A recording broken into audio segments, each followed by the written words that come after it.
किस पोस्ट में हैं आप यहाँ पे? सहायक शिक्षक। एक और टीचर हैं, वो कहाँ हैं? वो आएंगे लेकिन मतलब थोड़ा क्या अभी समय क्या हो रहा है? अभी तो मान लीजिए 12 बज गए होंगे। तो फिर आने का समय क्या है?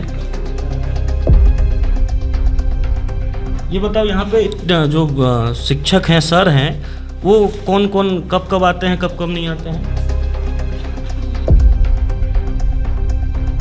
आप लोगों ने इससे प्रयास नहीं किया कि बच्चे आए यहाँ पे?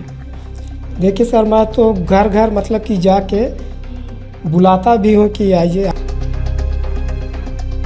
एक जन तो आते हैं डेली, एक जन कभी कभी आते हैं, नहीं आते हैं। आदिवासी बाहुल्य क्षेत्र में शिक्षा को बेहतर बनाने के उद्देश्य से जिला प्रशासन और प्रदेश सरकार लगातार दावे जरूर करते हैं। ऐसे में अभी हम मौजूद हैं आदिवासी बाहुल्य क्षेत्र बैजनपाट में, जहां पे आप देख सकते हैं ये प्राथमिक शाला है बैजनपाट का। यहां पे करीब 58 बच्चे यहां पे हैं और उसके लिए 2 शिक्षकों की नियुक्ति भी की गई है। लेकिन यहां पे स्कूल की क्या स्थिति है वो जानने के लिए हम यहां पे पहुंचे हैं कि आखिर जो आदिवासी बाहुल्य क्षेत्र है वहां पे शिक्षा की जो स्थिति है वो कितनी अच्छी है, कितनी पढ़ाई होती है और नहीं होती है। देख सकते हैं कि 58 बच्चे यहाँ पर जरूर रजिस्टर्ड हैं, लेकिन बच्चों की जो संख्या है वो कम है। लगभग 10 से 12 ही बच्चे दिख रहे हैं। टीचर एक हैं और एक टीचर कहाँ हैं, सीधा हम इनसे ही बात करते हैं। जी, क्या नाम है आपका? जी, रामचंद्र बैगा। किस पोस्ट में हैं आप यहाँ पे? सहायक शिक्षक। एक और टीचर हैं, वो कहाँ हैं? वो आएंगे लेकिन मतलब थोड़ा देरी से ही पहुँचेंगे शायद। क्या अभी समय क्या हो रहा है? अभी तो मान लीजिए 12 बज गए होंगे। तो फिर आने का समय क्या है?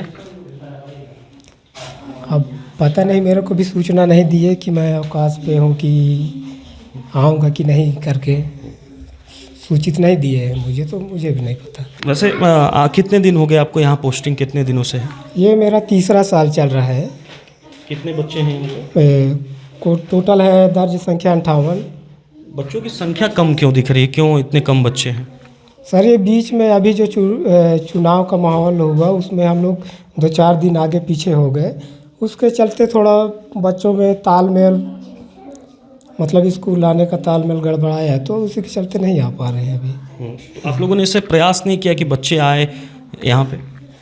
देखिए सर, मैं तो घर घर मतलब कि जाके बुलाता भी हूँ कि आइए। आते भी हैं, 35-40 के प्लस आते हैं बच्चे आते हैं। तो ऐसे में शिक्षक अगर नहीं आ रहे हैं, एक आप ही हैं यहाँ पे, आप इतने बच्चों को कैसे संभाल रहे हैं? कहीं ना कहीं लापरवाही दिख रही है। जी, लापरवाही तो है सर, पर क्या करें, जिम्मेदारी भी है तो अपने स्तर से सर मैं मैनेज करता हूँ जितना हो सकता है मेरे से। तो इसको लेके आपने शिकायत नहीं किया अधिकारियों को कि यहाँ पे लापरवाही होती है, समय से नहीं आते हैं टीचर? अब संकुल समन्वयक है, उनसे हम बातें करते हैं कि सर थोड़ा समस्या भी हो रहा है, तो ऐसे करके उनसे बात करते हैं। अब वो आगे पता नहीं चर्चा करते हैं कि नहीं करते हैं। कुछ बच्चों से भी बात करते हैं, चूँकि ये शिक्षक थे, ये भी ये मान रहे हैं कि एक जो शिक्षक है वो नहीं आते हैं, लापरवाही है। कुछ बच्चों से बात करते हैं। क्या नाम है छोटू? अमित कुमार यादव। कौन सा क्लास में पढ़ते हो? 8वीं। ये बताओ, यहाँ पे जो शिक्षक हैं, सर हैं, वो कौन कौन कब कब आते हैं, कब कब नहीं आते हैं? एक जन तो आते हैं डेली, एक जन कभी कभी आते हैं, नहीं आते हैं। तो आप लोग को पढ़ाई कैसे होता है? ऐसे में कौन पढ़ाता है? सर। क्या नाम है? चंद बेगा सर।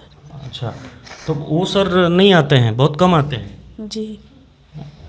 तो देख सकते हैं कि बच्चे भी साफ तौर पे ये कह रहे हैं कि जो दूसरे जो टीचर हैं वो नहीं आते हैं। तो ऐसे में आप अंदाज़ा लगा सकते हैं कि आखिर जो आदिवासी बाहुल्य क्षेत्र है उसमें पढ़ाई की स्तर क्या होगी और कैसे होगी। वहाँ के जो बीओ हैं राजीव सिंह, उनसे जानकारी प्राप्त की गई। उसमें ये बताया गया कि बच्चों की संख्या कम है क्योंकि वो दूरस्थ इलाका है, इसलिए बच्चों की संख्या कम है।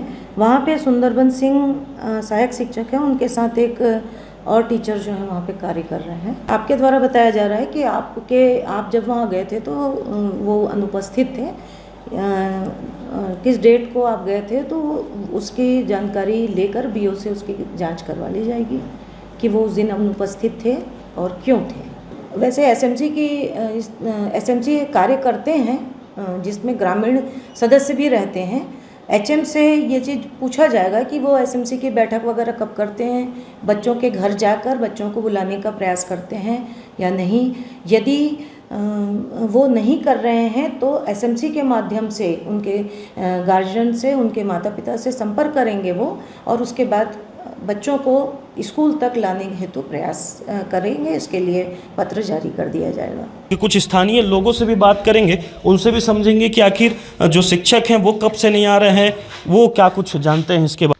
ये बताइए, यहाँ पे शिक्षक नहीं आ रहे हैं, अभी स्कूल में नहीं हैं, कब से नहीं आते हैं, क्या आप जानकारी है? अब ये तो सोचने वाली बात है सर, क्योंकि डेली आना चाहिए। बच्चों के साथ खिलवाड़ किया जा रहा है, क्योंकि ऐसे में हमारे बच्चे लोगों का भविष्य खराब होते जा रहा है। पिछड़ी क्षेत्र है, ये आदिवासी बहुल मूल्य क्षेत्र है, इसमें सारे बच्चे लोगों का भविष्य अंधकार में जा रहा है। यहाँ पे अधिकारी देखने नहीं आते हैं क्या, जिले से कोई अधिकारी, या फिर कभी आप लोगों ने शिकायत नहीं की क्या? शिकायत करते भी हैं तो ज़्यादातर कोई अधिकारी यहाँ ध्यान नहीं देता है, क्योंकि जंगली क्षेत्र है, इसलिए यहाँ तक पहुँचते नहीं हैं। उधर ही से दबा दिया जाता है या तो भी जो भी होता है होगा, लेकिन यहाँ तक नहीं पहुँच पाते हैं। ऐसे में बच्चों के भविष्य के साथ खिलवाड़ हो रहा है। जी, बच्चों के साथ तो भारी भविष्य के साथ खिलवाड़ हो रहा है। तो देख सकते हैं यहाँ के स्थानीय लोग हैं, ये भी साफ तौर पे ये कह रहे हैं कि जो बच्चों के भविष्य के साथ यहाँ पे खिलवाड़ किया जा रहा है, और जो जिले के जो आला अधिकारी हैं वो इन पर निगरानी नहीं रख रहे हैं। यही वजह है कि जो टीचर हैं वो अपनी मनमानी में है। ऐसे में बच्चों के भविष्य के साथ जो खिलवाड़ हो रहा है वो कब तक होगा, ये तो देखने वाली बात होगी। नितेश गुप्ता, IBC 24, सूरजपुर।